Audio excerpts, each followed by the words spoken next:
Get away Get away from my daughter! I'm her doctor! The voice echoed I through don't the care! Stay emergency away! entrance of Let St. go Michael's of me! Medical Center, sharp with panic and rage. Rain poured down outside, thunder rumbling in the distance, as a black man in his late 30s tried to enter through the automatic doors. His name was Dr. Daniel Hayes. He wore dark jeans and a rain-soaked hoodie, his scrubs visible underneath. His hospital ID badge was clipped to his waistband, partially hidden. He'd just finished a 20-hour shift in the pediatric ICU at County General across town when he got the emergency call. A child was dying. Rare complication. Critical condition. He was the only pediatric cardiac surgeon within 200 miles who specialized in this specific procedure. Richard was a successful corporate attorney, partner at one of the city's most prestigious law firms. 6-figure salary, house in the suburbs, country club membership, 2 cars, a wife who managed a PTA, and Emma, his 7-year-old daughter, his entire world, his reason for breathing. Emma had been born with a congenital heart defect, a tiny abnormality that doctors had been monitoring since birth. She'd had 1 surgery at age 3. It was successful. They'd been told she was stable, that with proper monitoring and medication, she'd live a normal life. Today was supposed to be normal.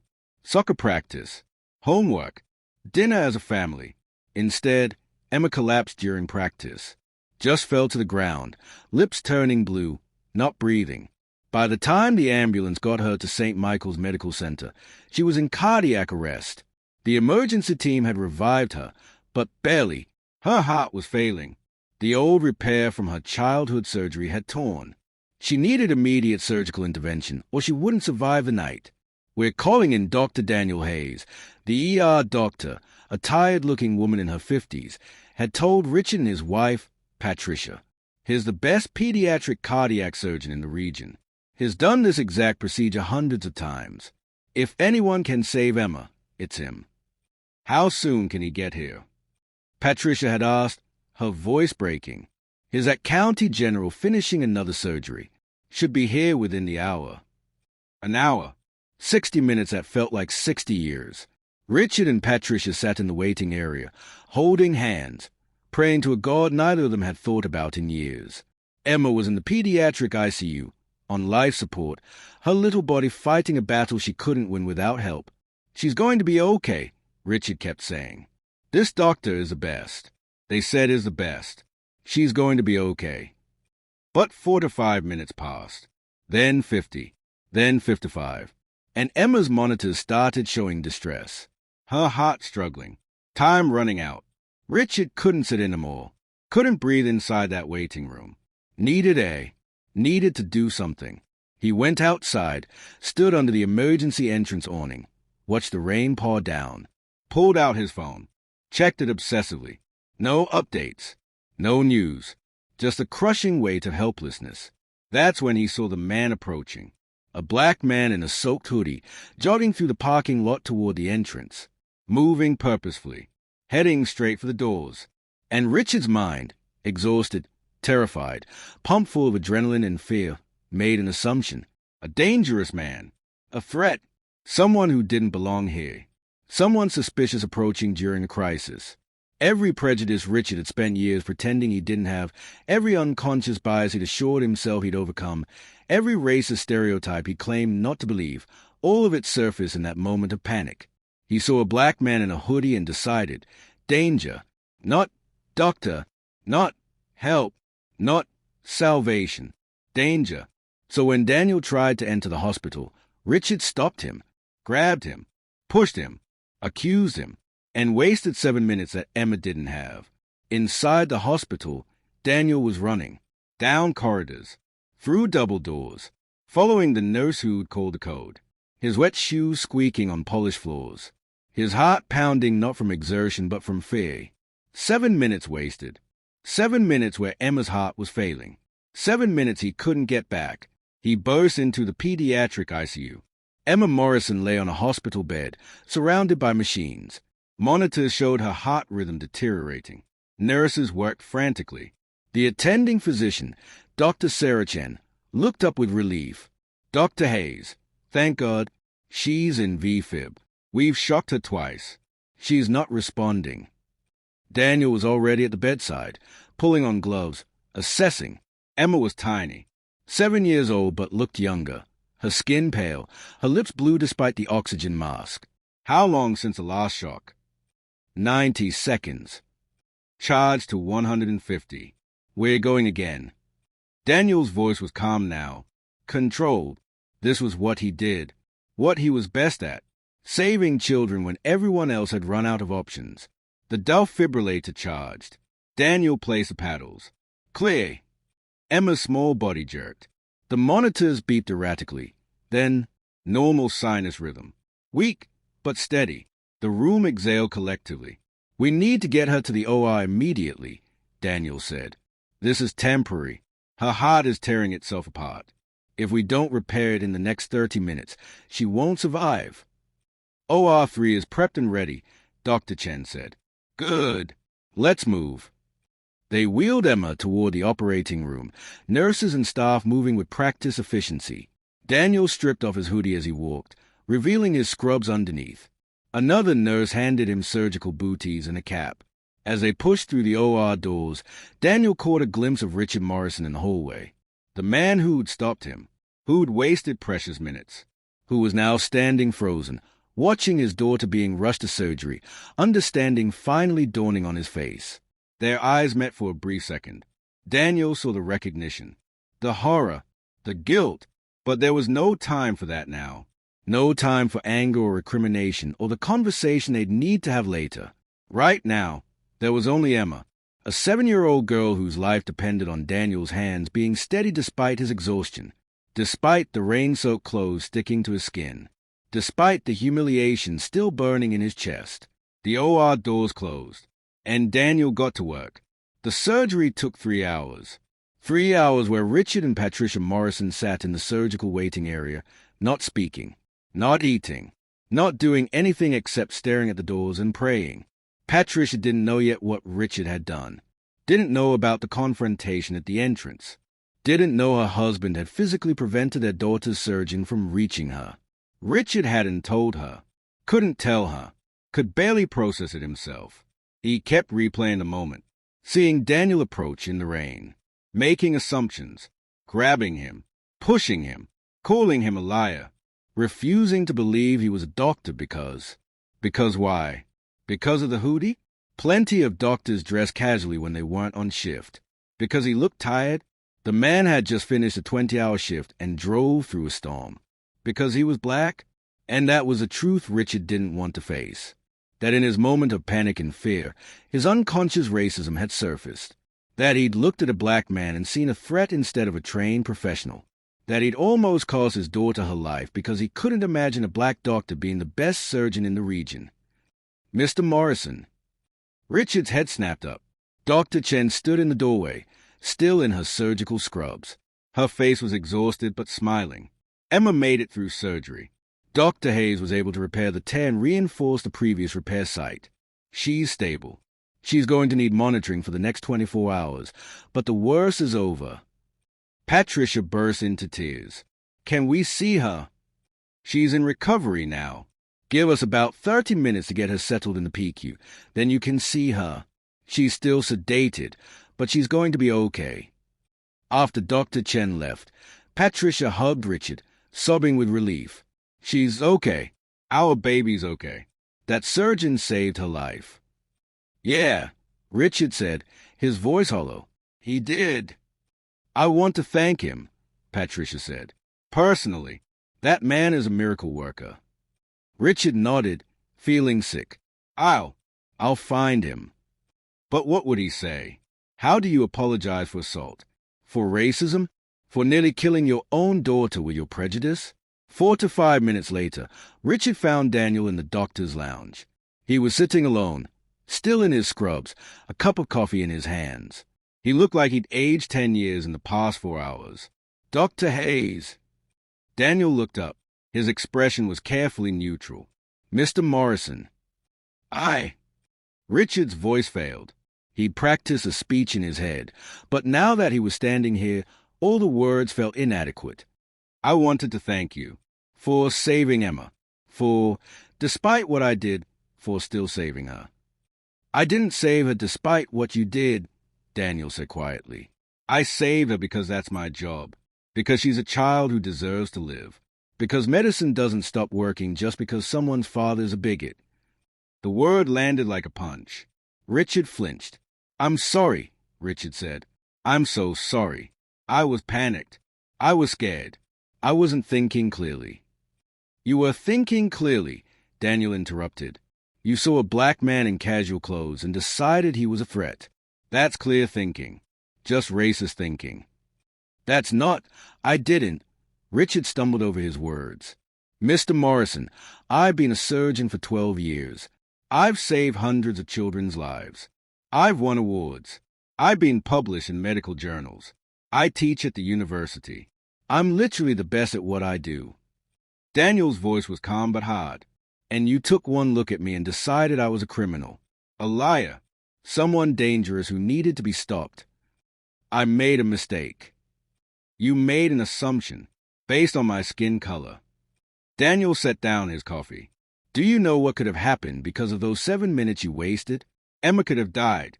Her heart could have failed completely before I got to her. And you would have had to live with knowing that your prejudice killed your own daughter. Richard felt tears burning. I know. God, I know. I'll regret that moment for the rest of my life. Good, Daniel said bluntly. You should, because it's not just about Emma. It's about every black professional who gets stopped, questioned, assumed to be in the wrong place. Every brilliant person who gets overlooked because they don't look like what people expect expertise to look like. He stood up. Your daughter is alive because I chose to do my job despite how you treated me. But what if I hadn't? What if I'd been so hurt or angry that I'd refused to operate? What if your racism had cost you everything? I would have deserved it, Richard whispered. Maybe, but Emma wouldn't have. Daniel's voice softened slightly. That's why I'll never let my anger stop me from helping a patient. Because children don't deserve to suffer for their parents' failures. He walked past Richard toward the door, then paused. Mr. Morrison, you asked me how you can make this right. You can't. Not with me. But you can make sure it never happens again. Not to the next black doctor. Not to the next person who doesn't fit your narrow definition of what competence looks like. You can examine your biases and actually change. Not just apologize. Change. Daniel left. Richard stood alone in the doctor's lounge, his expensive suit still damp from the rain, his hands shaking, his world forever altered by the recognition of who he really was when fear stripped away his careful facade. Emma woke up 12 hours later. Richard and Patricia were at her bedside when her eyes fluttered open. She was groggy, confused, hooked up to more machines than they could count, but alive, breathing, her heart monitor showing steady, strong rhythm. Daddy. Her voice was small, weak. I'm here, baby girl. Richard took her hand, tears streaming down his face. I'm right here. What happened? You had to have surgery, sweetheart. But you're okay now. The doctor fixed your heart. Did it hurt? No. Honey, you were asleep the whole time. You didn't feel anything. Emma's eyes started to close again, the sedation still heavy in her system. The doctor was nice. He told me I was brave. Richard's breath caught. When did he tell you that? Before I went to sleep. He held my hand and said I was the bravest girl he'd ever met. Emma smiled slightly. He had kind eyes. She drifted back to sleep. Patricia looked at Richard. What's wrong? You look like you've seen a ghost. Richard couldn't speak, could barely breathe. That man, the man he'd assaulted, accused, tried to keep out of the hospital, had held Emma's hand, had comforted her, had told her she was brave before cutting open her chest and repairing her heart. The man Richard had treated like a criminal had saved his daughter's life with skill and compassion. I need to tell you something, Richard said finally, about what happened last night, when Dr. Hayes arrived. He told her everything. The confrontation at the entrance, the accusations, the physical altercation, the 7 minutes wasted, the realization too late of what he'd done. Patricia listened in growing horror. You did what? Her voice rose. You physically stopped Emma's surgeon from entering the hospital. You accused him of... She couldn't even finish. Richard, what were you thinking? I don't know, Richard said miserably. I saw him coming, and I assumed. You assumed because he was black, Patricia said flatly. Don't pretend it was anything else. If a white doctor in a hoodie had shown up, would you have stopped him? Richard wanted to argue, wanted to defend himself, but he couldn't, because the answer was obvious. No, he wouldn't have. How do we fix this? Patricia asked. How do we make this right? I don't think we can, Richard admitted. Dr. Hayes made that pretty clear. He saved Emma despite what I did, but is not interested in my apologies. Then we do more than apologize. Patricia's voice was firm. We make sure this never happens to anyone else. We make noise. We make change. We use what happened to actually matter for something. Over the next week, as Emma recovered, Rich and Patricia started researching. They learned about racial bias in healthcare, about how black doctors face constant discrimination, about studies showing that black patients received worse care because medical professionals didn't take their pain seriously, about the assumption that black professionals were less qualified than their white counterparts. They learned about implicit bias, the unconscious prejudices everyone carried, the snap judgments made in seconds based on race, appearance, clothing. They learned that what Richard had done wasn't unusual. It was depressingly common, and they decided to do something about it. Richard reached out to Dr. Hayes through the hospital, asked for a meeting, was refused, asked again, was refused again. Finally, he wrote a letter. Dr. Hayes, I know you don't want to hear from me. I know nothing I say can undo what I did or justify my actions. But I'm writing anyway, because I need you to know something. My daughter is alive because of your skill and your compassion. You saved her life despite having every reason to refuse. You held her hand and told her she was brave even though her father had assaulted you. You treated her with kindness even though I treated you with contempt. I have spent the past week examining my actions and my beliefs. I've been forced to confront the racism I pretended didn't exist, the implicit biases I told myself I didn't have, the assumptions I made about you based solely on your appearance and your race. I was wrong. Completely, inexcusably wrong. I don't expect forgiveness. I don't deserve it. But I want you to know that what happened is not being swept under the rug. My wife and I are taking action. We've contacted the hospital board about implementing mandatory implicit bias training for all staff. We've donated $50,000 to establish a scholarship fund for black medical students. We're working with local community organizations to create mentorship programs connecting aspiring black doctors with professionals like you. I'm also speaking publicly about what I did. I've contacted local news outlets. I'm giving interviews about my racism and its consequences, because people need to hear from someone like me, someone who thought he wasn't racist, who had black colleagues and claimed to support equality, that implicit bias is real and dangerous. I'm not trying to redeem myself. What I did is irredeemable. But maybe, if I'm honest about my failures, someone else will examine their own biases before they hurt someone, before they let prejudice cloud their judgment in a critical moment. Emma asks about you constantly. She wants to thank the nice doctor with kind eyes. She doesn't know what I did, doesn't know that I nearly killed her by stopping you from reaching her. One day, I'll tell her, when she's old enough to understand, and I'll tell her how you saved her life anyway, how you chose compassion over justified anger, how you showed me what real integrity looks like. Thank you for saving my daughter. Thank you for being better than I deserved. Richard Morrison. Daniel read the letter twice, sat in his apartment, quiet, neat, filled with medical texts and family photos, and tried to process what he was feeling. Anger, still. The humiliation hadn't faded. The memory of being grabbed, pushed, accused, that would stay with him, but also something else. Something like hope. Because Richard Morrison could have kept quiet, could have thanked Daniel privately and moved on with his life, could have learned nothing from the experience. Instead, he was doing the hard work, the uncomfortable work, the work of actually changing. That mattered.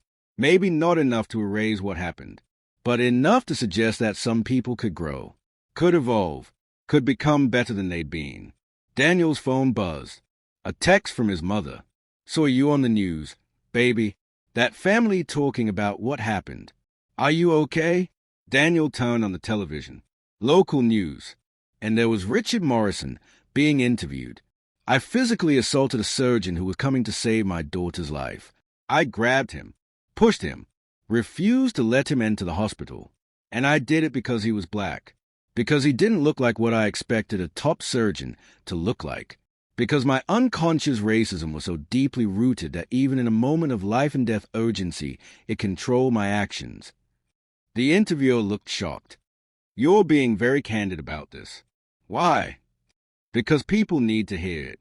People need to understand that racism isn't just hood-wearing extremists. It's people like me, educated, professional, who vote the right way and say the right things but still carry these biases. And those biases have consequences. My daughter almost died because of mine. What do you want people to take away from your story? That implicit bias is real, that it affects everyone, and that we have to actively work to recognize and overcome it. Don't wait until you've hurt someone. Don't wait until you've almost killed your own child. Examine your biases now, today, before they cost you or someone else everything. Daniel watched in silence as Richard spoke about the scholarship fund, about the bias training, about the work still to be done. It wasn't enough, could never be enough to undo the harm, but it was something. It was more than most people did. Daniel picked up his phone and typed a response to Richard's letter. Mr. Morrison, I received your letter. I've seen your interviews. I appreciate your efforts to create change from this situation. I cannot forgive you. What you did was wrong, and the trauma of being physically stopped from saving a child's life while being accused of criminal intent is not something I can just set aside. But I acknowledge that you are trying to do better. That matters. Emma is welcome to visit me during her follow-up appointments. I'd be happy to answer any questions she has about her heart or her surgery. Children shouldn't suffer for their parents' mistakes. As for us, I don't know if we'll ever have a relationship beyond doctor and patient's father. But I respect what you're doing. The scholarship fund will change lives. The bias training will save lives. Keep doing that work. Dr. Daniel Hayes. 3 months later, Daniel stood in the hospital conference room addressing a crowd of doctors, nurses, administrators, and board members. Implicit bias training isn't just a checkbox exercise, he said. It's an ongoing process of examining the assumptions we make about people based on appearance, race, gender, class. Assumptions that can literally kill patients if we're not careful. He clicked to the next slide. A photo of himself in his hoodie from that rainy night. This is what I looked like when I arrived at this hospital 3 months ago to perform emergency surgery on Emma Morrison. I had just finished a 20-hour shift. I had driven through a storm. I was exhausted, soaking wet, and dressed casually because I didn't have time to change. He clicked again. A photo of himself in surgical scrubs, professional headshot. This is what people expect a top surgeon to look like. Professional, polished, and usually white. He clicked again. Statistics on racial bias in healthcare. Black doctors face discrimination constantly. From patients who request white doctors. From staff who assume we're janitors or cafeteria workers instead of physicians. From people like Richard Morrison who see us as threats instead of trained professionals. He paused.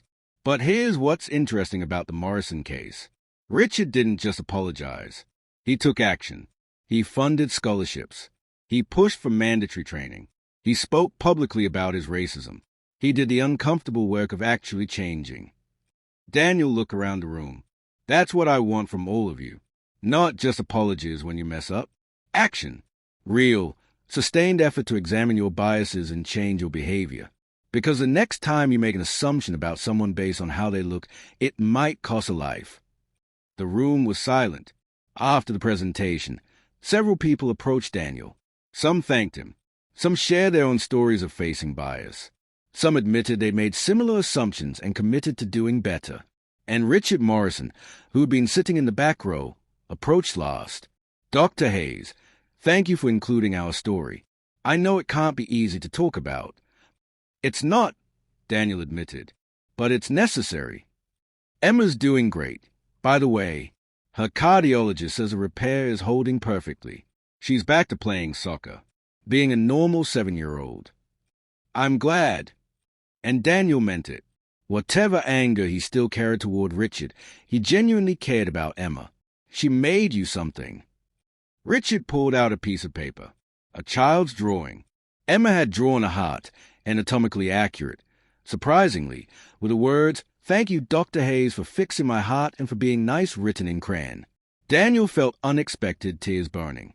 "Tell her I said thank you, and that I'm proud of her." "I will." Richard hesitated. "I know we'll never be friends.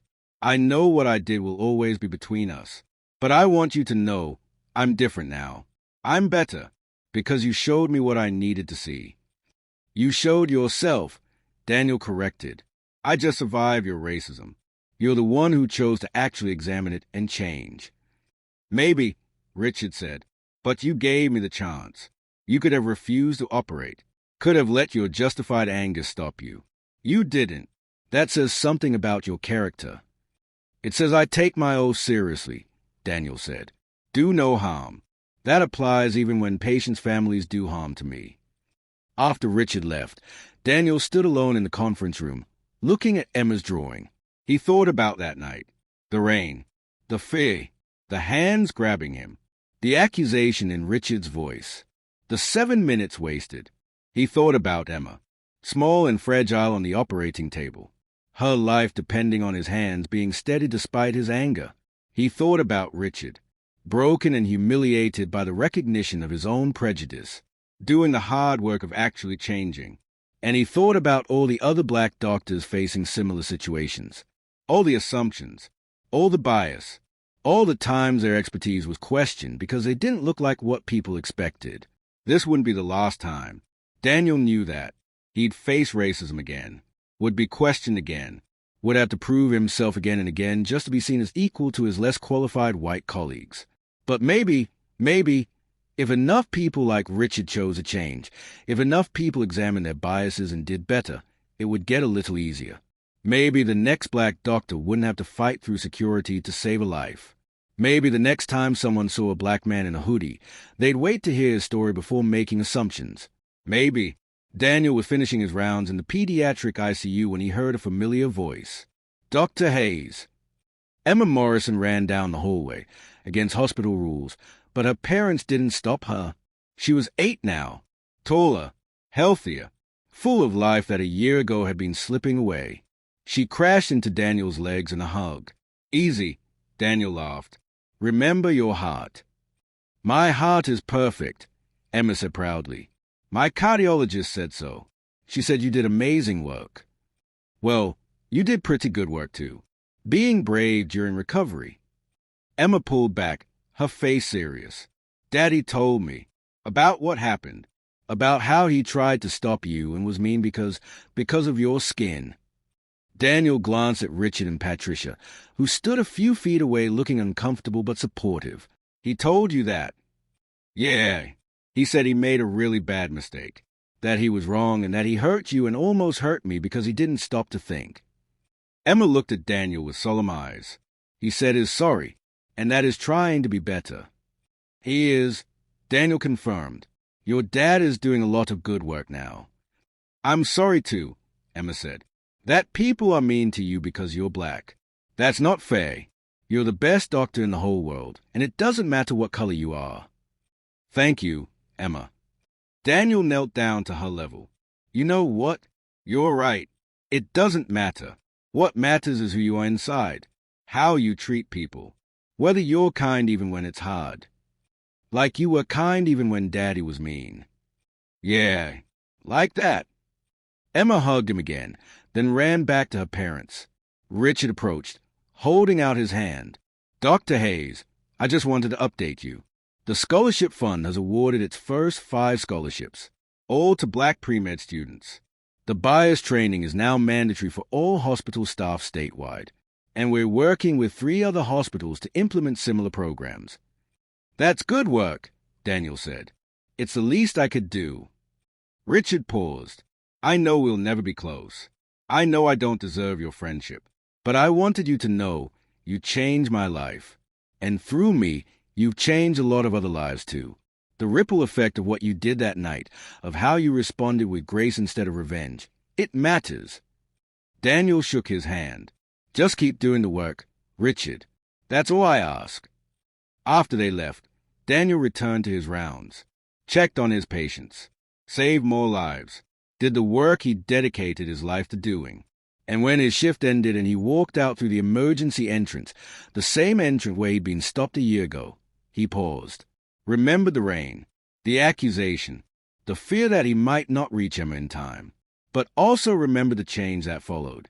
The conversation started, the biases examined, the systems improved. The black man had been embarrassed at the hospital entrance, but he'd been the only doctor who could save the child's life. And in saving her, he'd sparked a transformation that would save countless others, not just from medical emergencies, but from the poison of unchecked bias. Richard Morrison had learned the hardest lesson of his life, that prejudice doesn't just hurt the people you discriminate against. It can hurt the people you love most. And Daniel Hayes had learned something too, that sometimes doing your job with integrity despite being treated horribly can change more than just one life. It can change how people think, how they see others, how they question their assumptions. One emergency, one surgery, one choice to be excellent despite being disrespected. And everything changed. Moral lesson: never let fear or prejudice blind you to reality. The person you dismiss based on appearance might be exactly the person you need most desperately.